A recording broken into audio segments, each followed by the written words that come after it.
You hear it at night, that quiet, never-ending hiss coming from your bathroom.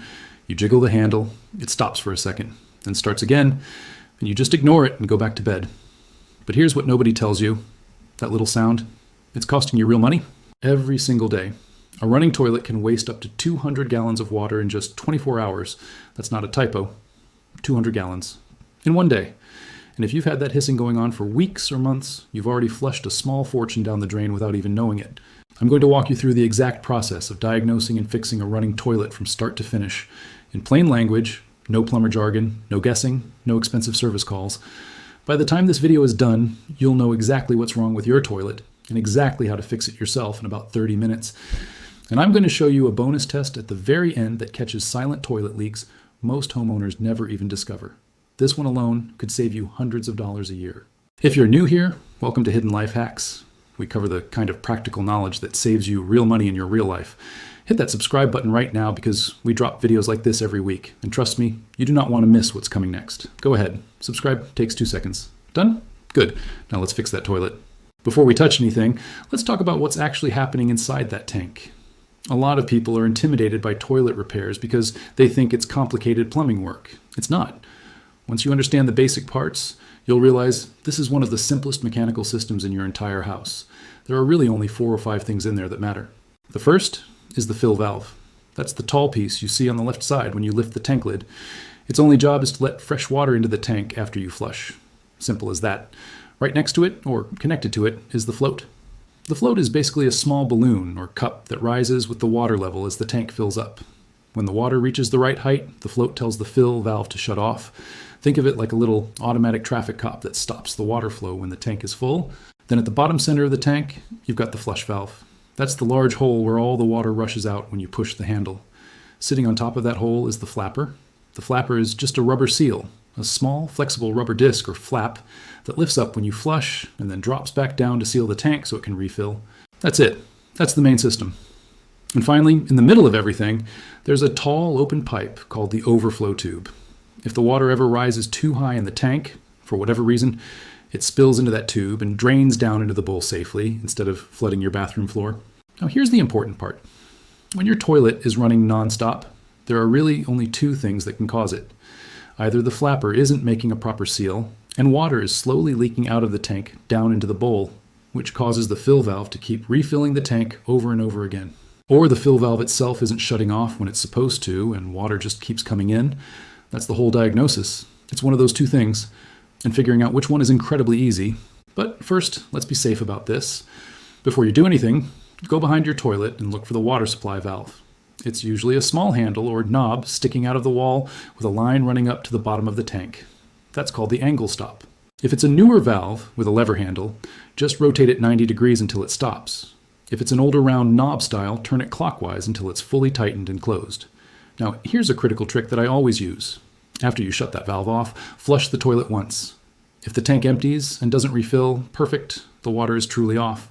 But if the tank starts filling back up again, that means your angle stop valve is faulty and isn't holding. You'll need to deal with that first. Don't skip this step. The last thing you want is to disconnect a water line thinking it's off, only to get soaked in your own bathroom. It's a rookie mistake and it's completely avoidable. Once you've confirmed the water is off, put a towel on the floor near the supply line connection, just in case there's a little water left in the line when you disconnect it later. Then carefully lift the tank lid off and set it flat on a folded towel on the floor. That lid is made of porcelain.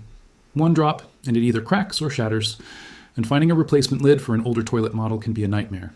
Sometimes it's impossible, so just be careful with it. Now let's figure out what's causing your running toilet. Here's a simple test that works every time. With the water shut off, flush the toilet and let the tank drain down. Now look inside and listen. Is there still water trickling down through that hole at the bottom, the flush valve opening?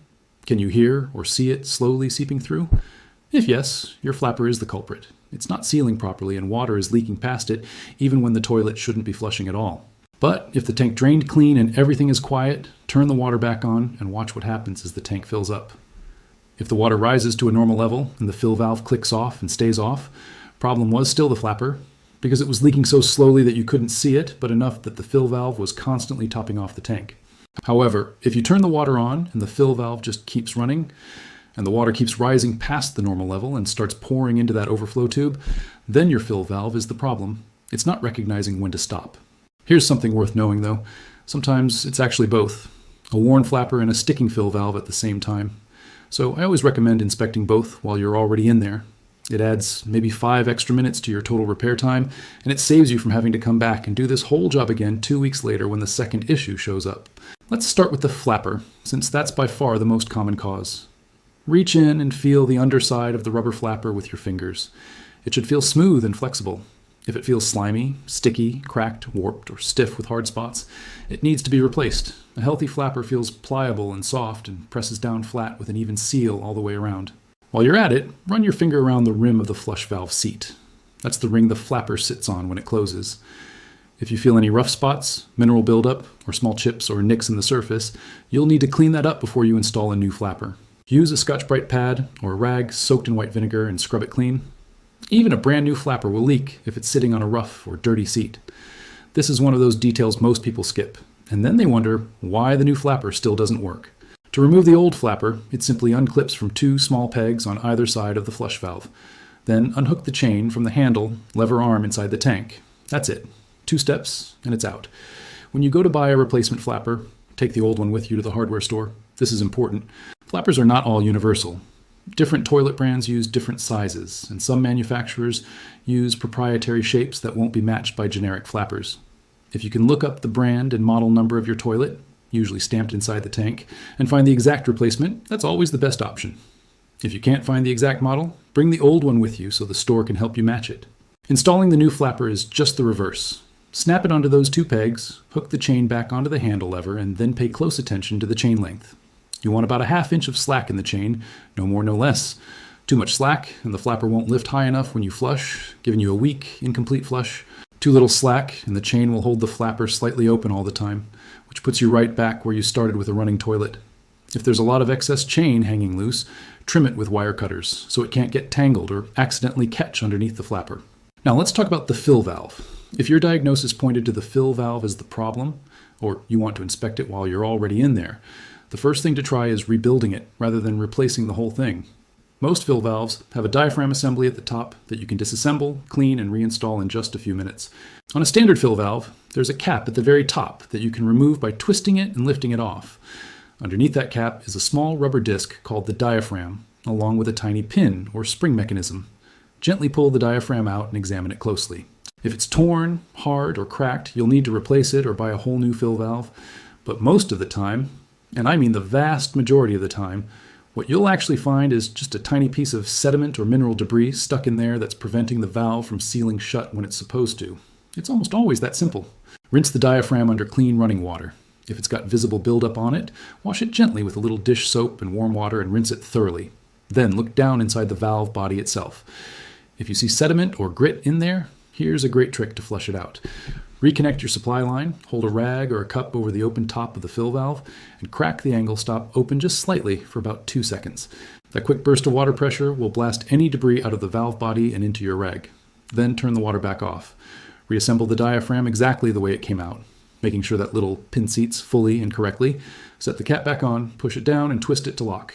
That's a rebuild. Simple, fast, and free. If you rebuild it and the fill valve still won't stop running, then it's time to replace the whole unit. Don't be discouraged.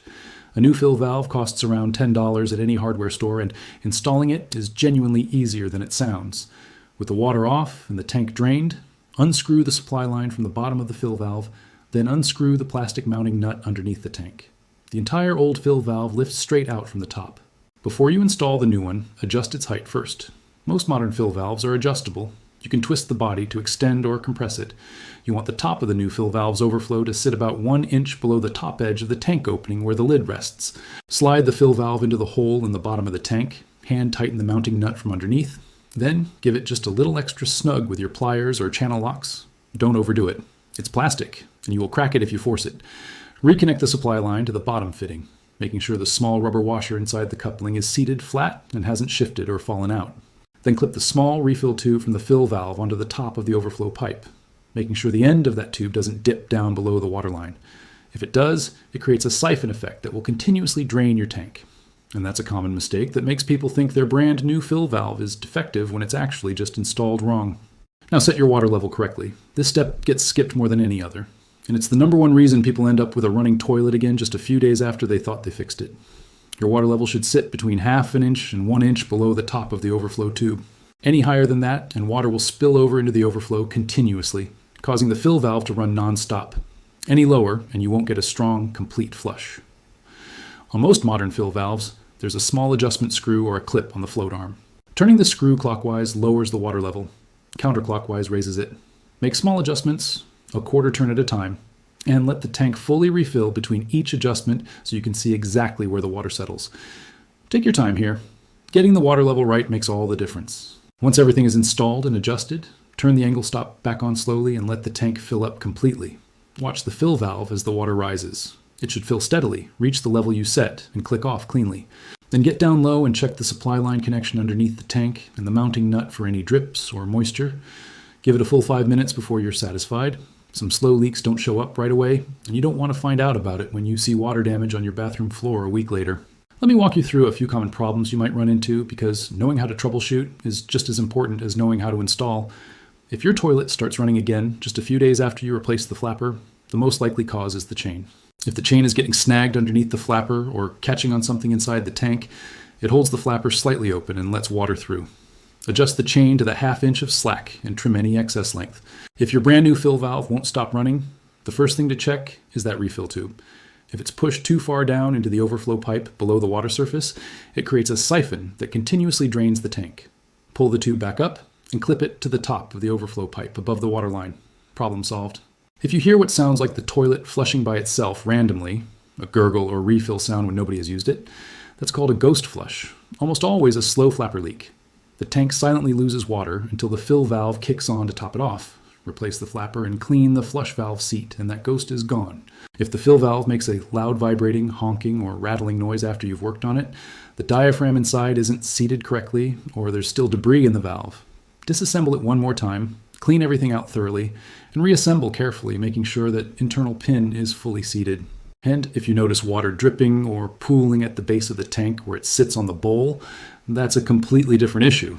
That's not a running toilet problem, that's a tank-to-bowl gasket problem. The big rubber gasket between the tank and the bowl has failed. That's a separate repair where you remove the entire tank, replace the gasket, and reinstall it. It's worth knowing the difference so you don't spend time chasing the wrong problem. Now for the bonus I promised you at the start of this video. This is something that takes 2 minutes and can save you a serious amount of money, and most homeowners have never even heard of it. Grab a bottle of food coloring from your kitchen, any color works, lift your tank lid off, drop 5 or 6 drops of food coloring directly into the tank water, and put the lid back on. Do not flush the toilet.